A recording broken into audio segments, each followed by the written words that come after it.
Hey everyone, so in anticipation towards Avengers Endgame, the end of an era in the MCU, I thought I'd review every single MCU movie leading up to the release of Avengers Endgame, starting with the very first Iron Man movie. So if you like Marvel videos, make sure you subscribe for future videos. I'll also be doing other videos appreciating the MCU leading up to Avengers Endgame, so be on the lookout for that. So starting off the review with what I liked about this movie, first I have to say that Robert Downey Jr. is fantastic as Tony Stark. His charisma and personality is just pure perfection. The first 5 minutes does a really good job of introducing Tony Stark to us for the very first time. His billionaire persona is perfect and very believable, and then later on in the movie you start to see how smart he is, and I genuinely forgot how incredibly smart he is.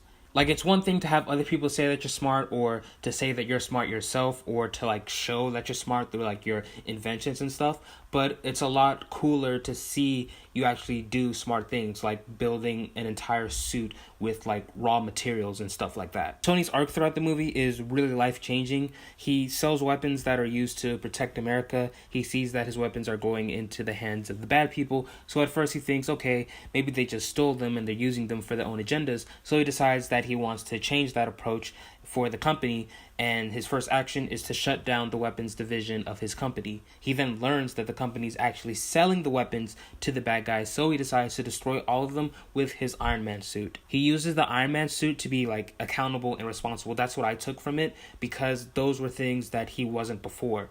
That's also the reason for why he didn't want to give the Iron Man suit to the company, because he feared that it would end up being another Jericho missile situation, that it falls into the hands of the wrong people. Again, he's being accountable and responsible.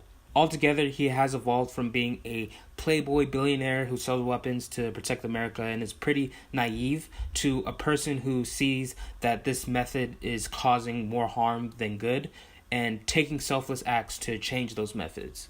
First, by planning to shut down the weapons division, and second, by going to that village to destroy his company's weapons. He's also stepping away from his company's viewpoints. He even said that he is not his company. He's not supportive of the fact that they are creating weapons that get handed over to the bad guys and injure innocent lives. So right then and there, he has changed his former views to fit the mold of a better person.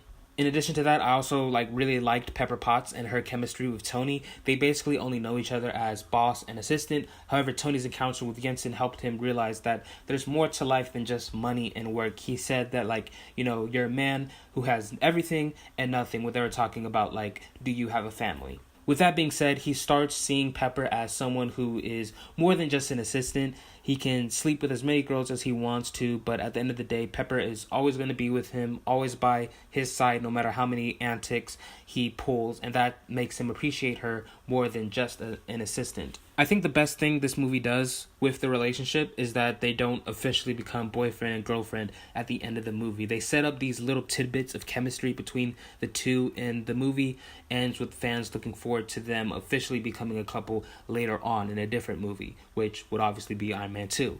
If they were to become boyfriend and girlfriend at the end of this movie, I think that would have been unnatural, and it would definitely have felt rushed, because they barely know each other beyond working together.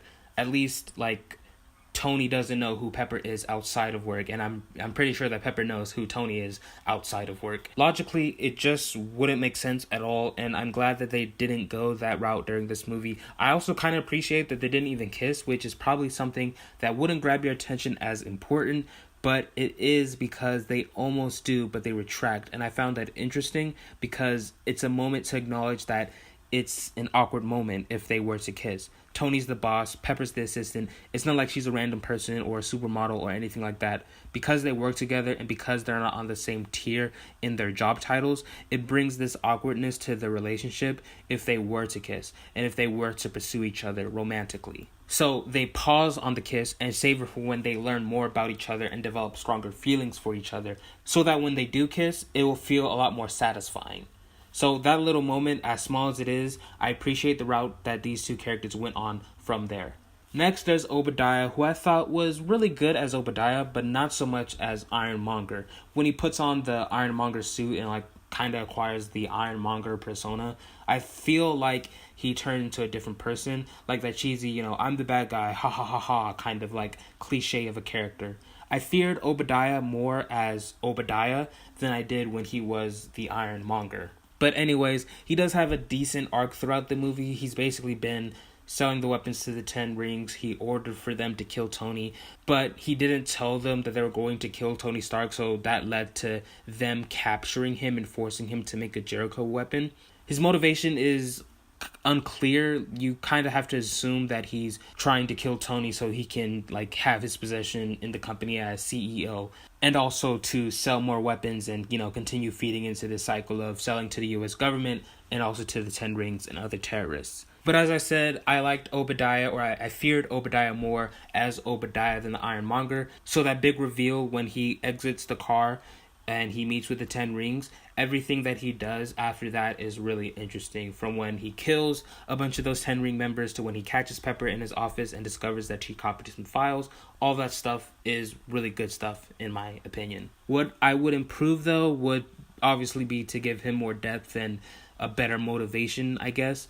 He could still like try to acquire the company, but at least give him a better reason as to like him just wanting more power and control. Then they could use the angle of Obadiah getting kicked to the side when Tony took over the company as a source of motivation, because I believe that he was in a position of power as CEO when Howard Stark died, and then when Tony became like a little bit older, he came in and took Obadiah's spot as like the head honcho of Stark Industries. So you use that angle, you use that frustration and anger, plus maybe add like a little like, oh, maybe he was like a low level executive, or he's been trying to like promote himself, like he's been trying to get a promotion throughout the company for his whole life, and then like Tony comes in, takes his thing, and that frustrates and angers him. You use that as like fuel to motivate him to like kill Tony and get him out so that he can sit on the throne at Stark Industries. That, I think, would make his arc more compelling because you can empathize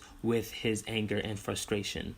Last, the I am Iron Man moment still gives me chills to this day. A classic scene, and I've seen this movie like countless times, so it's pretty impressive how like this scene like still gives me chills to this day. I think the I am Iron Man moment is so great is because there's no secrecy to Tony Stark. There's no like secret identity that he has to like hide, and that aspect that almost every superhero has is very common, and to see that like not played out with Iron Man is very unique because it like gives a new dynamic to like this superhero, if that makes sense.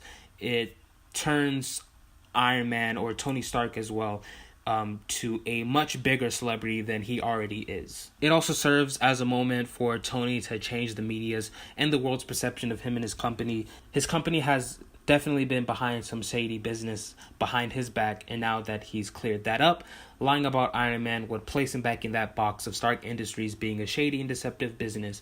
And not only the company, but more importantly, Tony Stark. As he said before, he is not his company, so in order to avoid being like his company, he's going to become transparent and clean about what's really going on behind closed doors.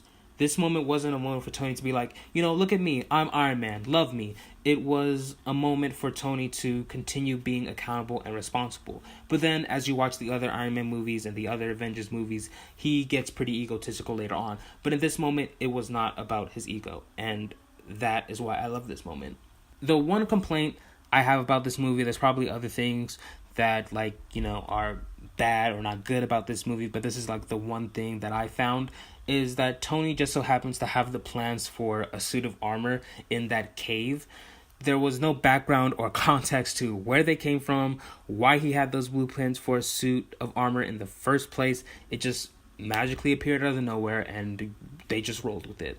So I would have liked for like an explanation as to where they came from or why he had them in the first place, you know, that kind of thing. So overall, I would rate this movie an A+, but what would you give it? Leave your thoughts down in the comments below, and be sure to subscribe for future Marvel videos. The next movie that I'll be reviewing is The Incredible Hulk, so be on the lookout for that. Give this video a thumbs up if you liked it, and other than that, my name is Jobi-Wan Kenobi. May the Force be with you, and have a marvelous day from the LA to the DC.